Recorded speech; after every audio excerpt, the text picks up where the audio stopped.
रेणुका एकदम परेशान हो जाती है जब परी ये कहती है कि मैं परेश से प्यार करती हूँ और उसे लेके जा रही हूँ और परेश भी हामी भरता है।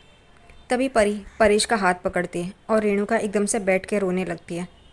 परी परेश को कहती है कि मैं आपको बहुत खुश रखूँगी, प्यार करूँगी, और वैसे भी ये बहुत डोमिनेटिंग है, ये कभी भी आपको खुश नहीं रख सकती, ये बचपन से ऐसी ही है। और फिर रेणुका वो सारी बातें याद करती है पुरानी, जो उसने परेश को कही होती है। परेश को हमेशा लोको पायलट करके चिढ़ाती थी। वो उसकी कदर कभी नहीं की। हमेशा उसके रिटायरमेंट के टाइम पे भी जब सचिन कह रहा था कि थाली लेके आ, तब भी उसने कहा था कि क्यों, ये तो लोको पायलट है, बने भी लोको पायलट और रिटायर्ड भी लोको पायलट ही हुए हैं। रेणुका को वो सारी पुरानी बातें याद आती हैं और वो रो रही होती है। और यहाँ पे परेश देखता है, सचिन, साइली, सब लोग देखते हैं रेणुका रो रही है। उतने में परेश रेणुका के पास आता है और उसे कहता है, तुझे क्या लगा कि मैं तुझे छोड़ के जाऊँगा? और उसका हाथ पकड़ते हैं और रेणुका भी रोते हुए परेश का हाथ पकड़ के उसे देख रही होती है। परेश परी के पास आता है और कहता है, आपको क्या लगा कि मैं आपसे प्यार करता हूँ और आपके साथ चल पड़ूँगा? नहीं, मेरे दिल में रेणु है और मैं हमेशा उससे ही प्यार करूँगा। मेरे दिल में और कोई बस नहीं सकता, मेरी पत्नी और मेरे बच्चे, बस यही है। परी ये सुन के चौंक जाती है, उसे समझ में नहीं आता ये सब क्या चल रहा है। तभी फिर सचिन कहता है, मैं बताता हूँ ना, आप ऐसे चौंकिए मत। आपको क्या लगा कि आप ये सब नाटक करिए? नाटक तो हम लोग कर रहे थे। सचिन चश्मा निकालता है और अपने स्टाइल में बात करता है और वो कहती है, तुम ये लैंग्वेज में कैसे बात कर रहे हो? तो सचिन कहता है, यही है मैं, और ऐसे ही बात करता है मैं। और एकदम से परी उसे देखने लगती है। परी को समझ में आता है कि ये लोगों ने उसे फंसाया है। वो रेणुका को कहती है, मैं जब इस घर में आई थी तभी मुझे पता चला था कि तुम लोग नाटक कर रहे हो और तुम ये दिखावा कर रहे हो। लेकिन एक बात तो है, ये घर ही है जो सिर्फ सच्चाई है, और वो अब मेरे नाम पे है। और रेणुका एकदम से चौंक जाती है। सचिन कहता है, जो उड़ान तुम भर रही हो ना, जो पंख लेके तुम उड़ रही हो, वो पंख तो देखो पहले। और वो एकदम से वो पेपर्स निकालती है जो रेणुका ने और परेश ने साइन करके उसे दिए होते हैं। और वो देखती है कि ये तो उसका कबूलनामा है जो उसने इन लोग के साथ किया है, उस बात का इसने स्वीकार किया है। और यही साइली कहती है, आप जो कर रहे थे वो आपने एक्सेप्ट किया है, ये इसमें वही लिखा है। और परी एकदम से चौंक जाती है। वो कहती है कि तुम लोगों ने मेरे साथ धोखा किया, इतना बड़ा धोखा। और वो एकदम से चौंक जाती है। परेश कहता है, ये सब नाटक किया था हमने। और ये सुन के रेणुका एकदम से चौंक जाती है। परेश कहता है, सचिन और साइली, इन दोनों के कहने पे हमने ये सब नाटक किया था, सारे घर वालों ने। और रेणुका एकदम से सचिन और साइली को देखने लगती है। परेश कहता है, ये जो भी हमने किया वो सचिन के कहने पे किया, आइडिया उसका था। और रेणुका एकदम से प्यार से सचिन को देख रही होती है। सचिन कहता है, हाँ, मेरी पत्नी को यानी कि साइली को तुम पे पहले ही शक हो गया था, इस वजह से हमने ये सब नाटक किया। और फिर साइली कहती है परी को, मुझे तो आप पे पहले से ही शक था, और वो यकीन में तब बना जब आपने उस इंटीरियर डिज़ाइनर को बाहर लेके जाके उसे इस घर की कीमत पूछी, तब शक यकीन में बदल गया और फिर हम सब ने ये नाटक किया। परी एकदम से चौंक जाती है और फिर वो रेणुका को कहती है कि तुम्हारा ये परिवार ही तुम्हारी वेल्थ है। परी के बारे में सब इन्फॉर्मेशन आकाश, तेजस, रोशनी, रिया, सचिन, साइली निकाल लेते हैं कि वो अमेरिका में एक क्लीनर से प्यार करती है और वो अमिताभ पारेख करके बंदा होता है जो उसके सोशल मीडिया में सिर्फ वो ही एक इंसान होता है, बाकी कोई बड़े इंसान तो है ही नहीं। और ये सारी बातें इन लोगों को पता चल जाती है और वो लोग परी के खिलाफ प्लान बनाते हैं।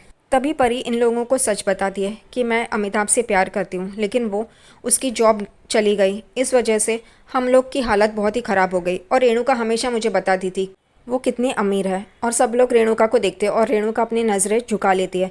फिर परी कहती है, इस वजह से मैंने सोचा कि एक दो लोटा अगर मैं इसमें से निकालूं तो इसको क्या फ़र्क पड़ेगा। लेकिन जब मैं यहाँ आई तब मुझे पता चला कि ये सब कुछ झूठ है, सिर्फ ये घर, यही सिर्फ सच है। और वो कहती है, मुझे माफ़ कर दो। तेजस आगे आके कहता है, इसे तो पुलिस के हवाले करना चाहिए, इसने फ्रॉड किया है।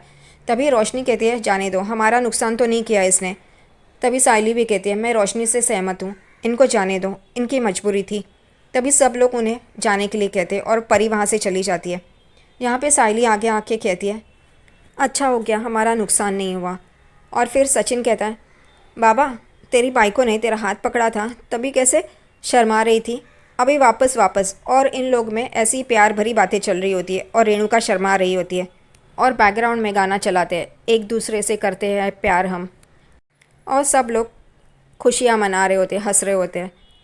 अगले दिन सुबह रेणुका चाय पी रही होती है और परेश सारे बिल्स देख रहा होता है। रेणुका परेश को चिल्लाती है और कहती है, चाय ठंडी हो जाएगी, पियो ना, फिर मुझे कहोगे गर्म करके लेके आओ। तुम ये क्या कर रहे हो, तुम्हारे माथे पे ये शिकन क्यों है। तभी परेश कहता है, ये बिल देखे कितना बढ़ गया है, कैसे चलाएंगे घर खर्च एक middle class family.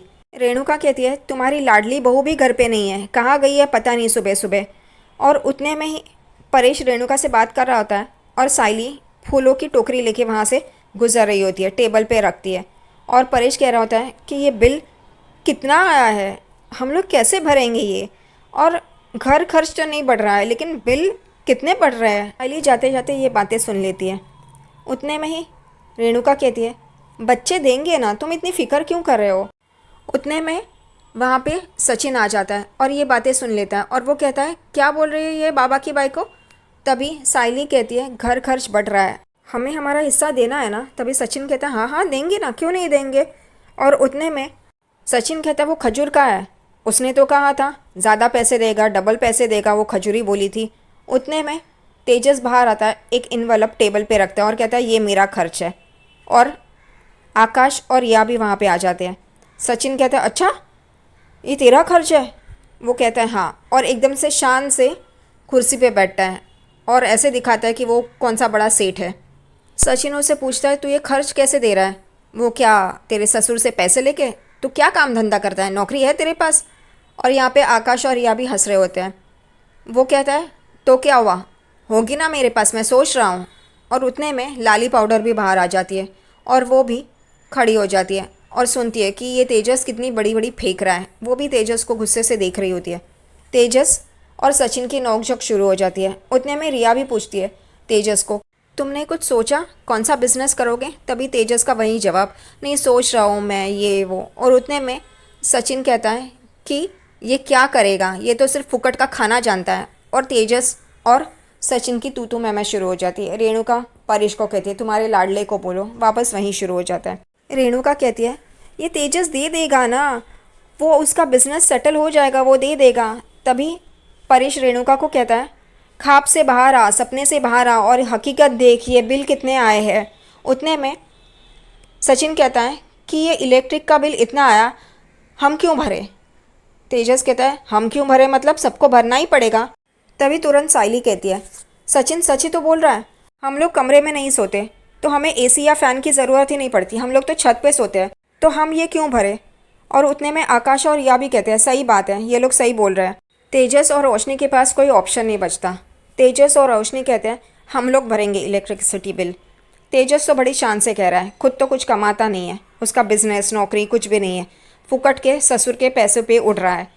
Sachin table पे जो इन्वेलप तेजस ने रखा होता है पैसों का, वो उठाता है और देखता है तो उसमें 3,000 होते हैं। वो कहता है, 3,000, इतने में क्या क्या होगा बाबा, ये ना तू लॉकर में रख, 3,000 रुपये है, ये बहुत है, बहुत हेवी है, कितने दिए हैं इसने, इसमें तो साल चला जाएगा। और ये सब सुन के आकाश और रिया हंस रहे होते हैं। रोशनी गुस्से से सचिन को देख रही होती है और सचिन भी उसे देख लेता है। और फिर सचिन कहता है, ए खजूर, मुझे ऐसे क्यों लग रहा है ये तेरी खजूरी बोलेगी कि तेजस अंदर जा और पैसे लेके आओ और सचिन के थोबड़े पे मार। और सचिन, मारना मारना, पैसे मारना। और वही सब रोशनी दोहराती है, तेजस अंदर जाओ और पैसे लेके आओ और उसके थोबड़े पे मारो। तेजस बोलता है, बाबू, लेकिन फिर रोशनी उस पर चिल्लाती है और कहती है, जाओ, मैंने कहा ना।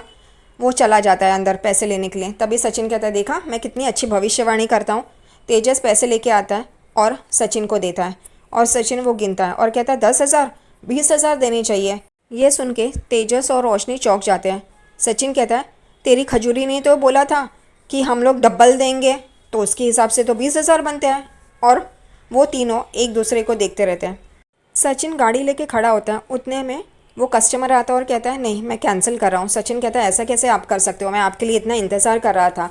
वो कहता है, सॉरी, मैं किसी शराब पी के गाड़ी चलाने वाले के साथ नहीं जा सकता ना, सॉरी कह के वो वहाँ से चला जाता है। सचिन परेशान होता है कि वो वीडियो उसके बाद मैंने अपनी सच्चाई भी बोली, लेकिन कोई समझने के लिए तैयार ही नहीं है। और उतने में एक बुज़ुर्ग वहाँ पे आते हैं और कहते हैं, वडाला चलोगे? सचिन कहता है, हाँ हाँ क्यों नहीं चलेगा, लेकिन साहब आप चलोगे ना? वो पूछता है क्यों?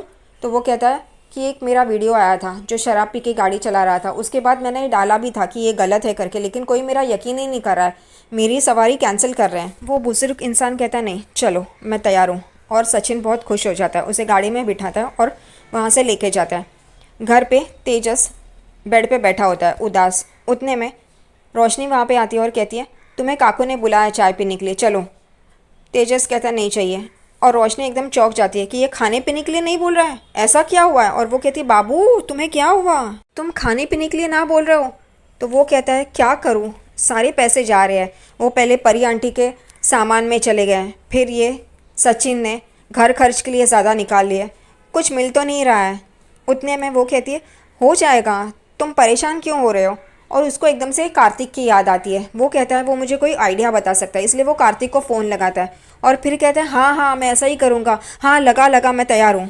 फ़ोन ख़त्म होने के बाद रोशनी उसे पूछती है उसने क्या आइडिया दिया। तभी तेजस कहता है, उसने अभी कहा कि ये क्रिकेट चल रहा है ना तो बैटिंग करना है। और रोशनी उस पर चिल्लाती है, उसे थप्पड़ मारती है और कहती है, क्या बोल रहे हो, ये बैटिंग गलत है, वो इलीगल है, तुम कैसे ऐसे कर सकते हो, ढंग का कुछ सोच नहीं सकती, तुम्हारे पास इतना दिमाग नहीं है। वो सचिन ही सही कह रहा है, मैं मानने से अच्छा ना सचिन को ही बोलती हूँ तुम्हें मारने के लिए, वो बराबर सीधा करेगा। और एकदम से तेजस रोशनी की तरफ देख रहा होता है और डर रहा होता है और बोलता है, बाबू ये क्या कर रही हो, ऐसे मत करो ना, ठीक है मैं दोबारा नहीं करूँगा। यहाँ पे सचिन उस कस्टमर को उसके डेस्टिनी पे लेके आता है जहाँ पे उसे छोड़ना होता है। वो कहता है कि कितने हुए? सचिन कहता है 400 रुपये। वो कहता है, मैं अपना वॉलेट घर पे ही छोड़ आया हूँ, एक काम करता हूँ इस दुकान से लेके तुम्हें देता हूँ। सचिन कहता है, अगर आपको शॉपिंग करनी है तो करो, मैं यहाँ पे रुकता है। वो कहता है, नहीं ये मेरा ही दुकान है। वो बुज़ुर्ग इंसान अंदर जाता है और सचिन कहता है, मैं यहीं पे रुका हूँ साहब। और वो अंदर जाता है, तभी कुछ गुंडे उसे धमका रहे होते हैं, कहते हैं कि हमें ठंडी हवा खानी थी इसलिए आए। क्या बुढ़े, तुझे अभी भी समझ में नहीं आ रहा है क्या हम लोग क्या बोल रहे हैं? और उसका कॉलर पकड़ते हैं और वो बोल रहा होता है कि यहाँ से जाओ, लेकिन वो लोग उसका कॉलर पकड़ के उसे धमकी दे रहे होते हैं।